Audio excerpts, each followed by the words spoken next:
Wei, the floor is yours.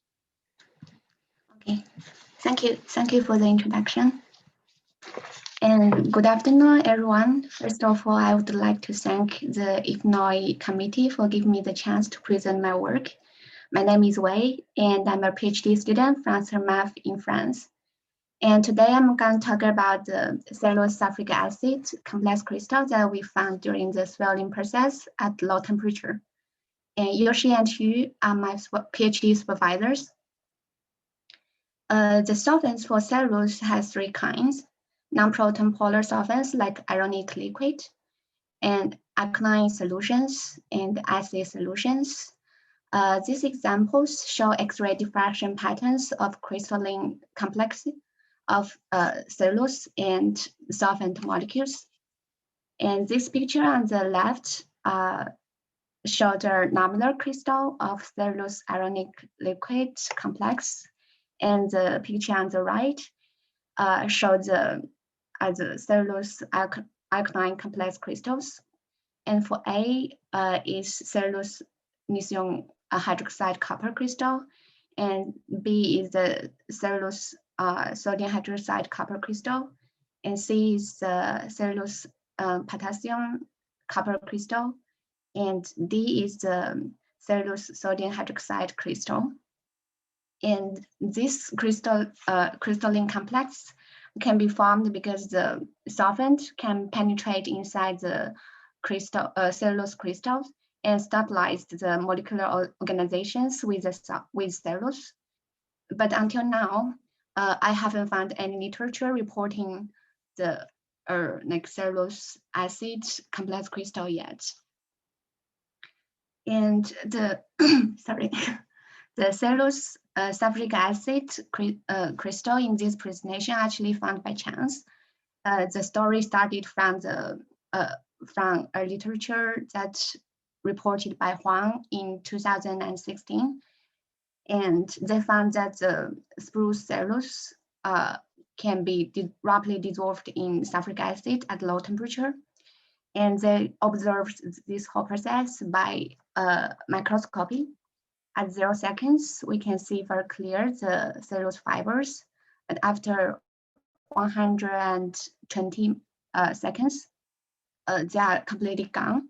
And they also found the molecular weight only decreased during the dissolution process, but remained almost unchanged for the storage during the storage at low temperature.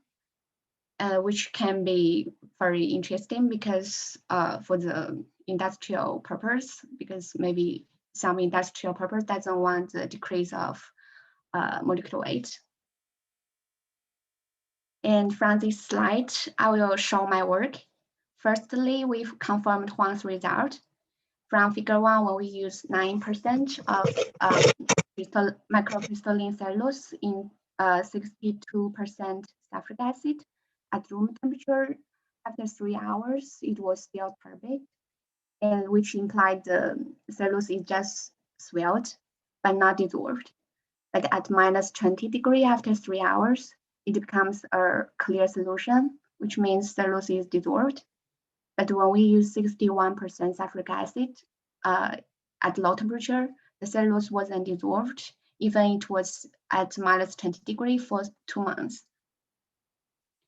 Then we use flax fibers with a length of about 2 milliliters to investigate how cellulose changed during the swelling process. This is the polarized light microscopy pictures observed under a lambda plate.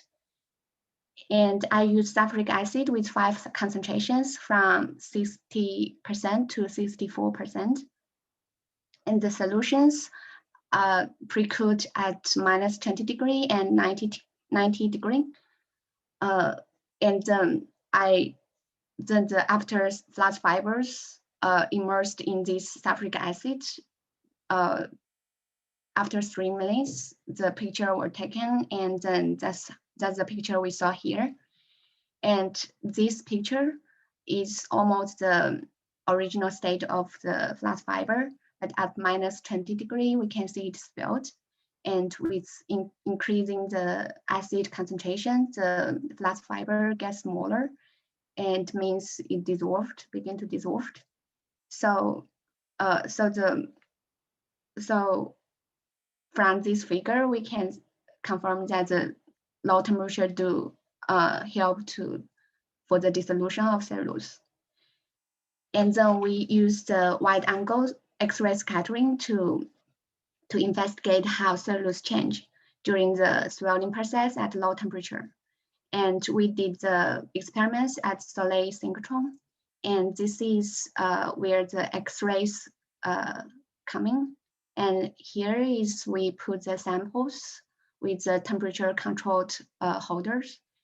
And the detectors are in the vacuumed big chambers. Yeah, and then this picture shows the temperature holders. Its name is Lincoln, and I cool down.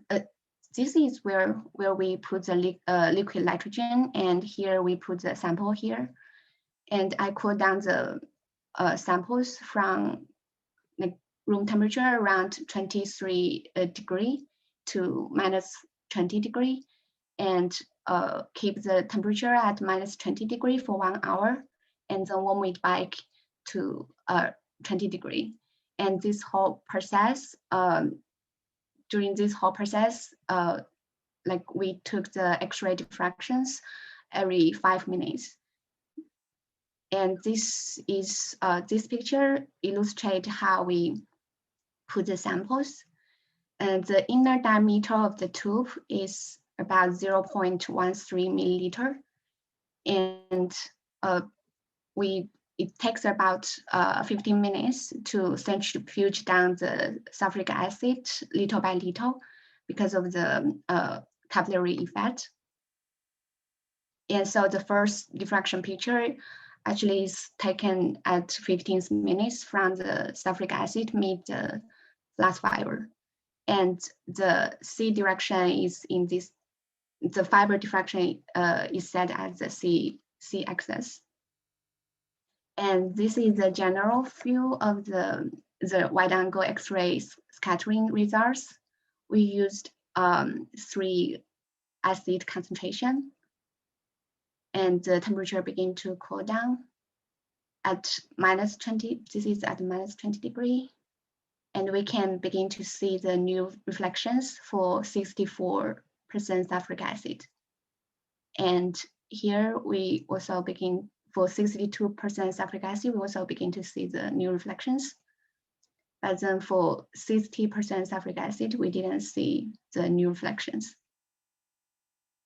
And then the temperature begin to warm up back to 20 degree.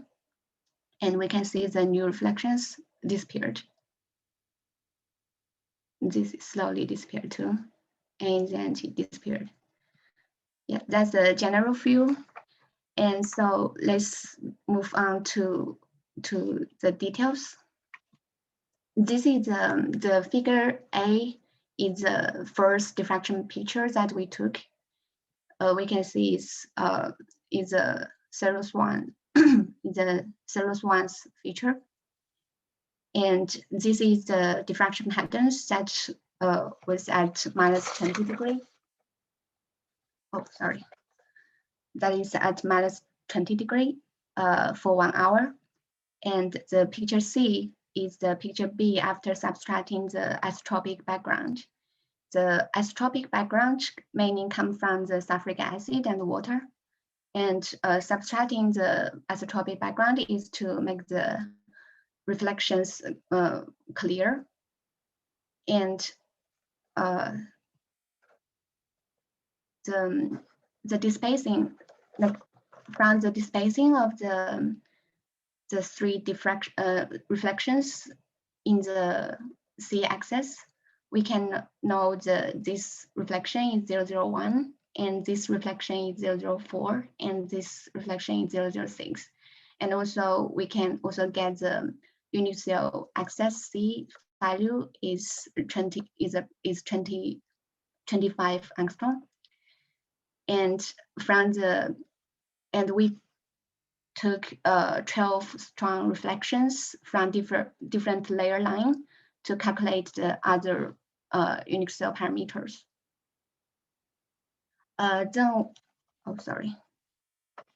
Then we did the exotic search. Firstly, we assume is a orthorhombic unique cell. We vary A from 4 to 20 angstrom with a step of 0.01 angstrom. B is bigger than A and smaller than 20 angstrom with a step of 0.01 angstrom too. And the 12 reflections spacing is a D ops here. Oh, sorry, is a D ops here.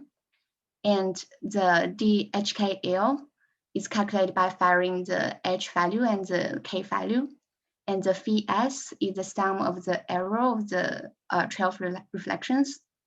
And the phi S actually represents how far the calculated despacing to the observed despacing. When the difference is small, it will show red in these 3D pictures.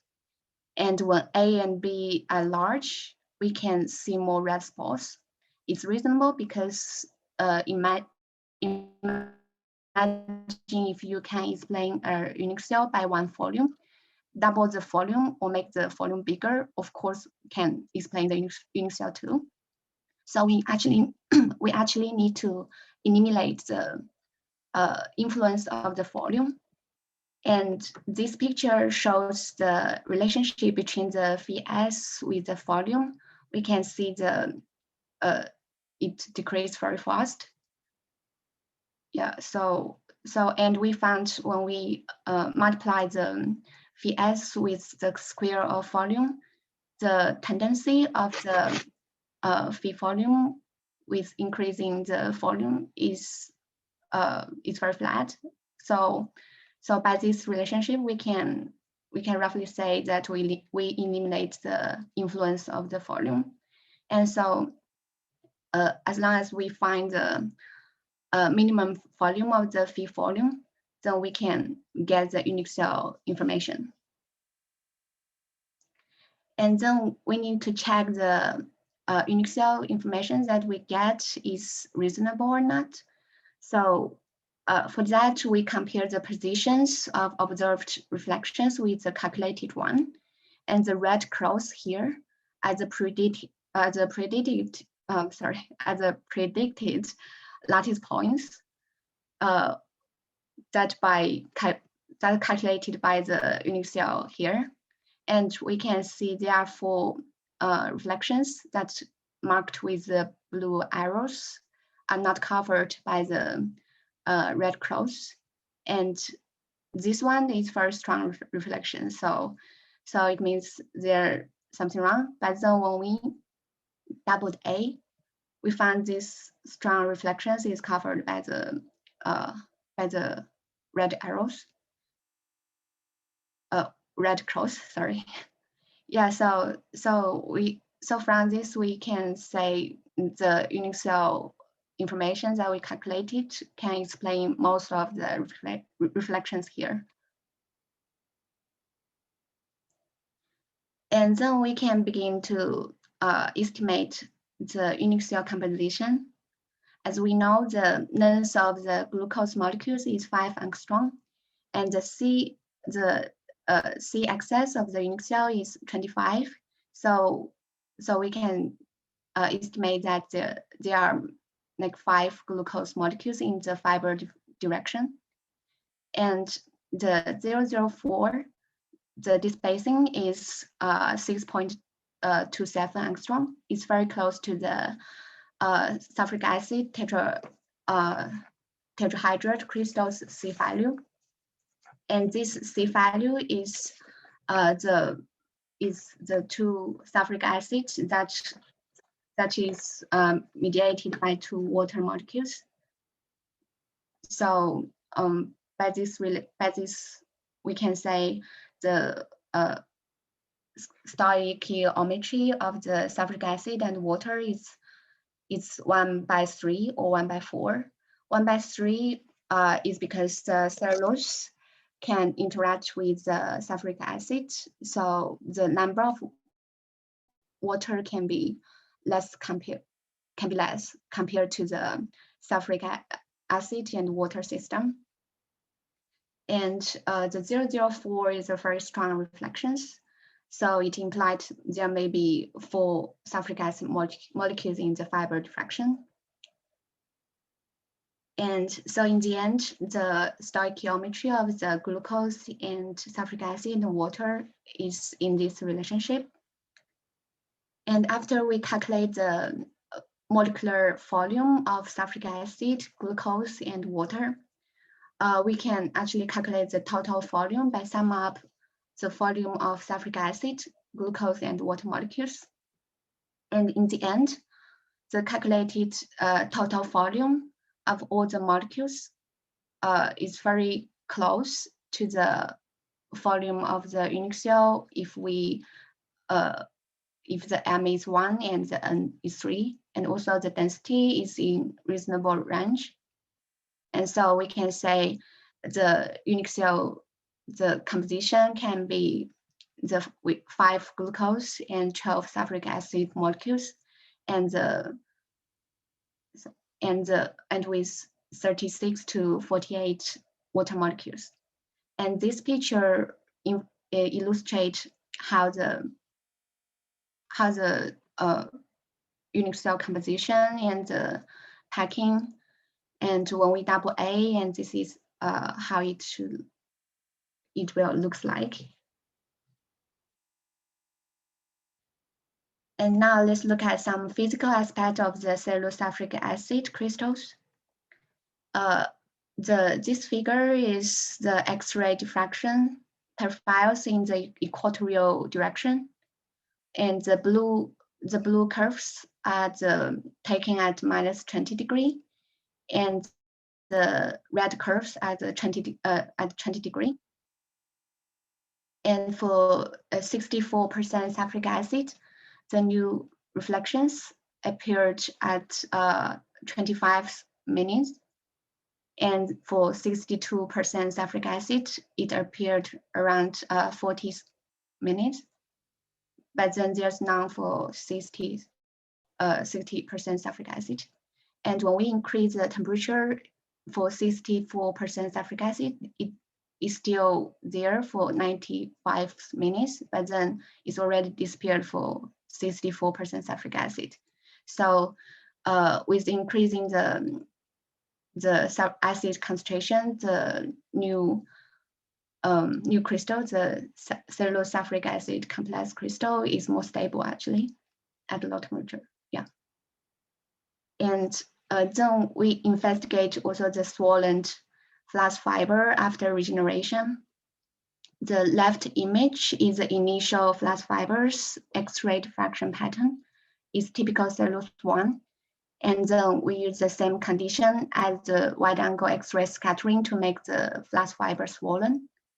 And then it was washed by cold water until the pH reached neutral.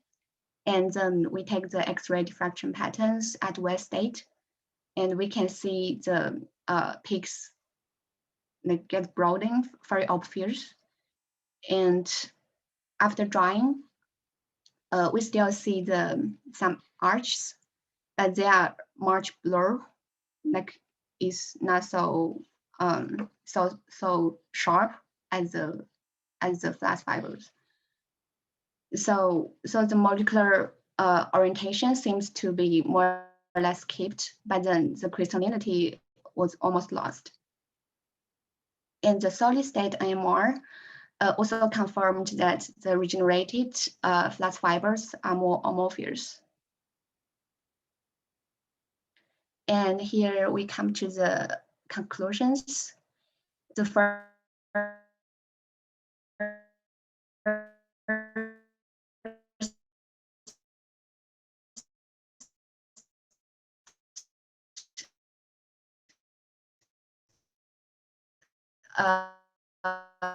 message that you can take a explain also how big unique cell, and the unique cell can contain 5 glucose residues corresponding to the fiber period, and 12 sulfuric acid molecules and 36 to 48 water molecules.